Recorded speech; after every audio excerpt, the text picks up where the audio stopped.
Hey guys, my name is Raylon, and this will be my first video on patch 5.0.4 guide to playing a warrior in PvP. So here we are, guys. Gotta say, feels nice. Warriors are finally in a decent place right now. They've kind of been nerfed the past two expansions, I'd say. And now they're finally doing well, I think. So the first thing I want to talk about was changes. I think a pretty big one here is the stances. And battle stance used to be like a regular stance, you know. I think it might have done more damage. There's like a 10% damage increase or something like that. I remember it used to have armor pen like back in, what was it, like the beginning of Wrath. But you know, now it's just a regular stance. You generate rage only by your attack. That's another thing. The rage is totally different now. There's a couple attacks that cost no rage. I think there's Mortal Strike and yeah, some of them are just instant. Like here, Colossus Smash doesn't cost any rage. So those moves are like your rage builders. But also depends like what stance you're in too. So we get into the stances again. Battle stance, you're only gonna be generating rage from your attacks. The other one, Berserker stance, you'll be generating like half rage from your attacks and half rage from getting hit.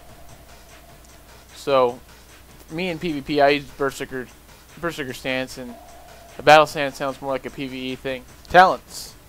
Some have been removed, some have been added. A couple I can think of. Not deep wounds. Bleed. Now it's applied to Mortal Strike. So if I go up and attack this, hit a Mortal Strike. Now it applies deep wounds. The same thing as a bleed, and Mortal wounds is still the Mortal Strike effect. Reduces healing. That's a big thing, you know, that takes a whole global cooldown out of your rotation, which just really helps. I think that's boosted your warrior damage quite a bit. And also, we don't have a knockdown anymore, like a throwdown is what they called it. But there are a couple stuns now, or we got to choose either Shockwave, Dragon's Roar. Personally, I like Shockwave better. Every 20 seconds, and I just feel the damage right now, or at least at 85 for Dragon's Roar. I think it'll probably be better at 90, especially with Avatar. Be quite a big boost there. I've heard a lot of people who hit 80 or hit 90 in the beta are seeing some insane numbers from that. Another thing is warriors don't have a casted attack anymore, which the only one was Slam. If you were spec into it at least in arms. I think it used to be like a 1.5 second cast if you weren't spec into it, and then if you spec into it, be 0.5, and then I think it would be reduced if you had haste, but haste wasn't really a warrior. Doesn't really help. Just reduces your damage.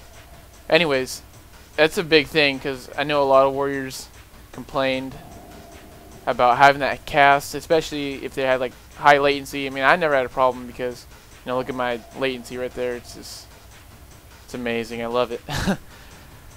So yeah, so now, I mean, there's not a problem. Slam's always going to be in your rotation now. You're definitely going to be using that more than Heroic Strike, and I'll get into that in a little bit later. So before we get into the rotation and all that, and the abilities, I wanted to get into the talents, then the glyphs. So first, I went with Juggernaut. I think it's safe to say that one's the best. It's the same as Juggernaut was back in before the patch. And double time, it's just really bad. It's like it takes like 40 seconds to get both your charge stacks back up. And the stun on Warbringer, it really doesn't make a difference. I think it'd probably be better for PvE as a tank, maybe. If the mobs are stunnable. Next row, rage regeneration. I think if that was more viable in PvP, I think they'd have to maybe buff that. Yeah. Second Wind, this is like definitely the best one right now. I guess some classes can't even get through it. Maybe if you're not geared. I mean, every class has dueled. They've definitely gone through it, and you know, but this is where we make our stand as warriors. And the first part of our health, the first 65% of our health, this kind of seems like it just goes really quick. But when second wind is active, that's just where we really kind of get through. And impending victory, it's really not that great. And replacing victory rush, I mean, I don't really like having to replace the moves. So yeah, staggering shout. The cooldown on that kind of, I mean, it's a decent move, but the cooldown's kind of long. It's not worth it. Piercing howl. I've always loved this move. I mean, I always used it. I went to the bottom of my arms, then I went into Fury. Back in the old talent tree, and I always grabbed Piercing Howl. I thought it was the best. And then Disrupting Shout. I switch off from Piercing Howl, Disrupting Shout. Usually just when I'm doing duels, because Disrupting Shout's is great against casters. And I mean, they're usually casting anyway, so I can usually get a hamstring off and not have Piercing Howl. Blade Storm. That is a decent move. It does pretty good damage, especially if you're Fury. I think this actually got nerfed. I think before the patch, it was 150% weapon damage, and now it's 120%. Anyways, without throwdown, I think Blade Storm just gets opted out. Shockwave, that's your throwdown right there. And sometimes you can get like a decent crit off with Shockwave, especially if you have something like Colossus Smash on him already. So I think Shockwave's the best. And the 20-second cooldown, I mean, I hope that doesn't get nerfed, because it's really nice. Then Dragon's Roar. Right now, I think the health pools are a little too low to use this. I've seen people get pretty good crits off of this. I mean, the cooldown right there, I don't think the cooldown's worth it, especially against this classes that are like blinking away or stuff like that. I think Shockwave just really beats it. Mass Spell Reflection, I've seen a lot of warriors with that as well. I mean, I think that's probably better for arenas. I might use that for arenas. But I think, because I usually, right now, I'm doing farming War Song rep. And I think Safeguards is the best, trying to get across the field. So, yeah, right there. And Vigilance, that's just PvE all the way. Next, Glyphs. So my major Glyphs, I went ahead and went with Death from Above. Rogue Leap is reduced by 15% or 15 seconds, and it's increased damage by 100%. The damage is not really a big thing, but the reduce on the seconds is just really nice. I think it takes it from 45 seconds to 30 seconds, so that's just a really big help being more mobile. Glyph of Gag Order.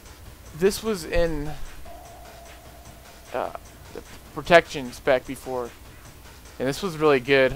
I can't remember because I never used it, but I don't know if you could go to the bottom or that far down into the tree by being armed and grabbing Gag Order. So I mean, with that silence, this really helps. And then Glyph of Mortal Strike. This one, I think it helps you. I'm not positive, but I'm pretty sure it helps you with second wind. So when you're low before 30, or if you're under 35%, you definitely want to just try and keep up Mortal Strike and just help those heals. The last thing is, a lot of warriors are telling me they use Hindering Strikes. I'm like, dude, you should use Hindering Strikes over Mortal Strike. Hindering Strikes, your Heroic Strike and Cleave also reduce the target's movement speed by 50%. Thing is, as a warrior, I'm going to get into this right after this. Warrior damage does not come from Heroic Strike. Heroic Strike, it's so much better if you use it in the right way. Your main attacks outside of Mortal Strike and Overpower are going to be coming from Slam, not Heroic Strike. Taste for Blood. Now this is where you're going to be using your Heroic Strike. Pretty much whenever you use Mortal Strike, it's going to allow you to use Overpower, and Overpower is going to have a 30% chance to proc Taste for Blood, which increases your damage by heroic strike by 100%, and this will stack up to 5 times, and you can get insane damage off of this. Like on a dummy, I'll get like 200k, and on targets, I could easily probably crit.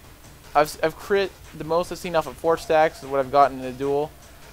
I've gotten that up to I think 60k, and you could easily probably hit around 70, 80k, and it's just ridiculous. The only bummer about Taste for Blood, sometimes you're just not too lucky with it. It's really about luck sometimes. I mean, I've gone through about 6 Mortal Strikes, have not gotten a proc of it. Sometimes you only get like 2 or 3 procs. And sometimes when you use Mortal Strike and you just keep being able to spam Overpower, because you'll get proc after proc after proc, and it's all about luck. But you know, if you get in that situation where procs non-stop, you're gonna own. Also, what you want to do, once you have those 5 stacks of Taste for Blood, if your recklessness is up, you definitely want to proc that. Usually that's where you want to save your recklessness for, because that is what really brings the damage out of your heroic strike with those Taste for Blood stacks. And you'll see me doing that in the clips that are playing right now.